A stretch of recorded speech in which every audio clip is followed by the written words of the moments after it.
प्रिय संस्कृत मित्राणी, नमो नमः। मैं दीपमाला उपाध्याय आप सबका स्वागत करती हूँ। आज मैं कक्षा 10वीं के पाठ्यक्रम में निर्धारित वाच्य परिवर्तन को लेकर उपस्थित हूँ। यह वाच्य परिवर्तन केवल लट लकार में ही पूछा जाएगा। तो सबसे पहले जान लेते हैं कि वाच्य किसे कहते हैं।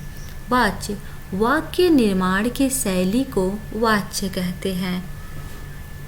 हम एक वाक्य को कितने प्रकार से कह सकते हैं, कितने तरीके से उसकी रचना कर सकते हैं, उसे ही हम वाच्य कहते हैं। वाच्य 3 प्रकार का होता है: कर्तृवाच्य, कर्मवाच्य एवं भाववाच्य। कर्तृवाच्य क्या है? नाम से ही समझ लीजिए। कर्तृ मतलब कर्ता, अर्थात जिस वाक्य में कर्ता की प्रधानता हो, जो प्रधान है जहाँ पर कर्ता, उसे हम कर्तृवाच्य कहते हैं। और प्रधान होने का मतलब होता है कि आगे का जो भी कार्य अर्थात क्रिया कर्ता के अनुसार ही चलेगी। वैसे ही कर्मवाच्य में नाम के अनुसार समझ लेना होगा कि कर्म की प्रधानता है, अर्थात क्रिया कर्म के अनुसार चलेगी। भाववाच्य में भाव की प्रधानता होती है। अब कर्तृवाच्य का वाक्य कैसा होना चाहिए? जैसे कहते हैं वह पुस्तक पढ़ता है, वह पुस्तक पढ़ता है, सह पुस्तकम पठति।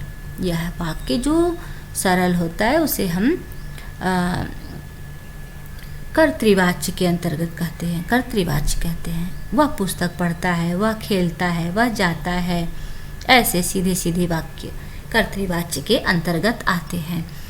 तो इस वाक्य का जो नियम है उसमें कर्ता में प्रथमा विभक्ति होगा, कर्म में द्वितीया विभक्ति और क्रिया कर्ता के अनुसार, अर्थात कर्ता जिस पुरुष लिंग व वचन में होगा क्रिया भी उसी के अनुसार लगेगी।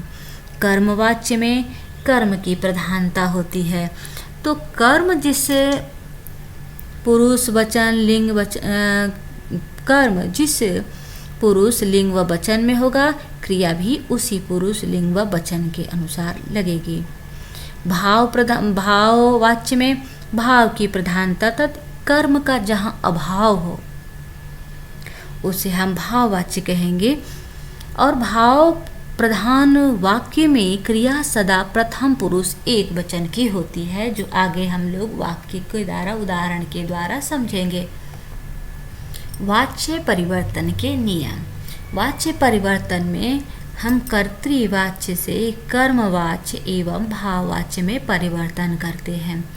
कर्मवाच्य का भाववाच्य में परिवर्तन नहीं होता, बल्कि कर्तृवाच्य का कर्मवाच्य में होगा अथवा कर्मवाच्य का कर्तृवाच्य में होता है, या फिर कर्तृवाच्य का भाववाच्य में होगा या भाववाच्य का कर्तृवाच्य में होगा। नियम क्या है? कर्ता में प्रथमा विभक्ति होता है कर्तृवाच्य में। भाई कर्तृ प्रधान है, कर्ता प्रधान है, और जो प्रधान होगा वो सबसे पहले होता है, अर्थात प्रथमा होगा।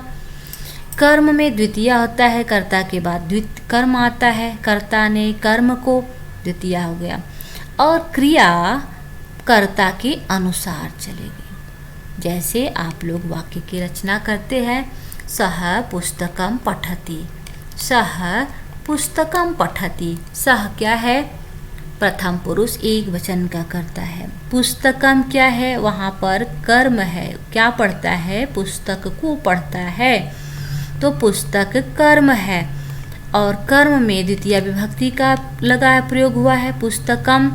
और पठति लिखते हैं। पठति कहाँ से लिखे? प्रथम पुरुष एक वचन का कर्ता लिखे। क्यों लिखे?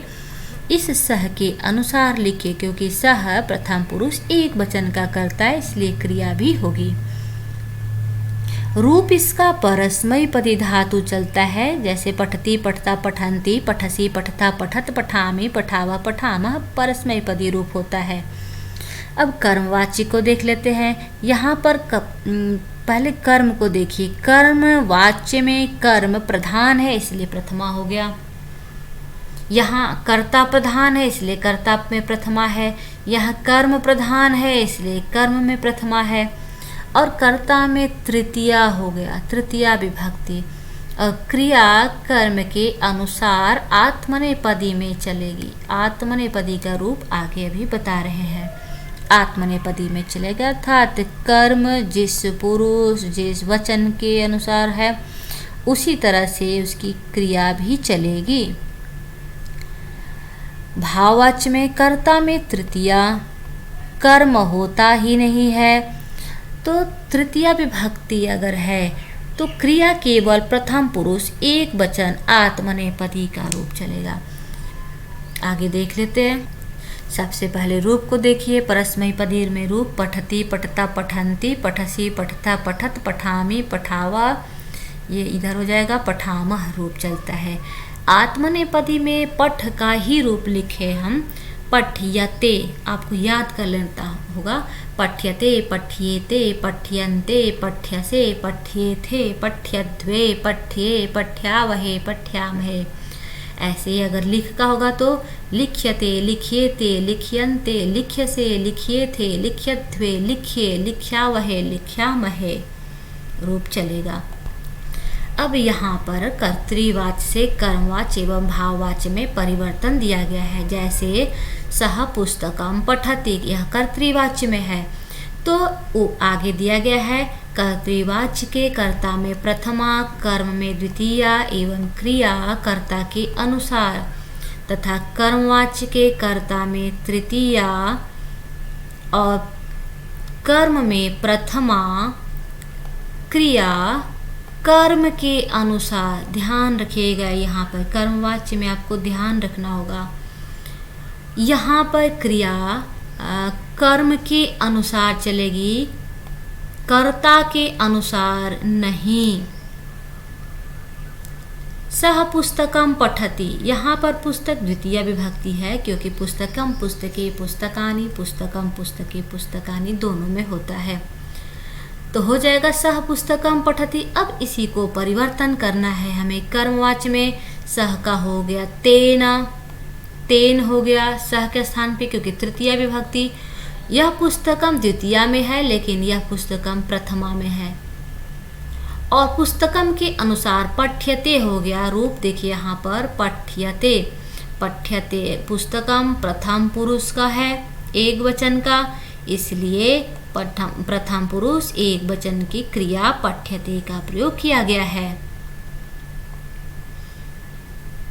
सह पुस्तके पठति, दूसरा देखिएगा, वह सह वह दो पुस्तकों को पढ़ता है, तो यहाँ पर पुस्तक के अनुसार क्रिया में कोई परिवर्तन नहीं हुआ है, सह के अनुसार ही क्रिया है। लेकिन यहाँ पर परिवर्तन हो गया, यहाँ पर तेन वही है, तेन तेन तेन, लेकिन कर्म में परिवर्तन होने से क्रिया में भी परिवर्तन हुआ है।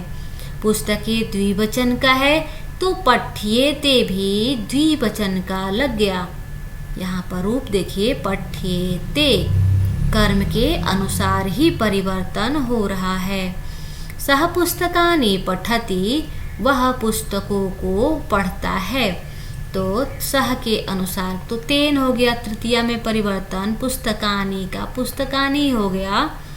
लेकिन ध्यान रखिए कर्तृवाच्य का ये सारा कर्म द्वितीय विभक्ति में है और यहाँ पर प्रथमा में है, तो तेन पुस्तकानि पठ्यन्ते, यहाँ पर पठ्यन्ते पुस्तकानि के अनुसार हुआ। अगर यहाँ पर हम कर्ता किसी भी पुरुष का रखेंगे और कर्म में कोई परिवर्तन नहीं हो रहा है तो क्रिया में भी कोई परिवर्तन नहीं होगा।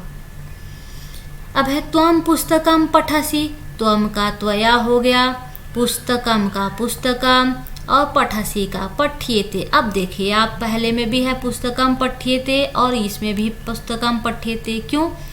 क्योंकि यहाँ पर कर्ता में परिवर्तन हुआ है तेन त्वया, और क्रिया का प्रयोग यहाँ पर हम कर्ता के अनुसार नहीं कर रहे हैं बल्कि कर्म के अनुसार कर रहे हैं। और पुस्तकम में किसी प्रकार का परिवर्तन नहीं है, इसलिए क्रिया में भी परिवर्तन नहीं हुआ।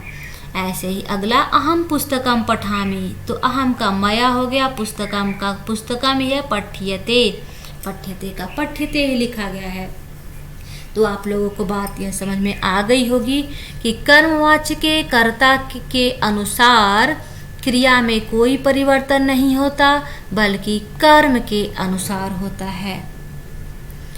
अब है आवाम पुस्तके पठावह, तो आवाम का हम आवाभ्याम लिख दिए, द्विवचन में पुस्तके का द्विवचन में है पुस्तके, इसलिए द्विवचन में क्रिया लगी। पठ्येते, सह माम पश्यति, सह के अनुसार तेन हो गया, माम अर्थात मुझको, ये द्विवचन में है तो इसका एक प्रथमा विभक्ति, क्षम्यताम द्विवचन द्वितीय विभक्ति में है, तो यहाँ पर प्रथमा विभक्ति अहम हुआ और अहम के अनुसार दृश्य, अर्थात देखिए ये पठ्य, पठ्य की तरह से दृश्य रूप लगा।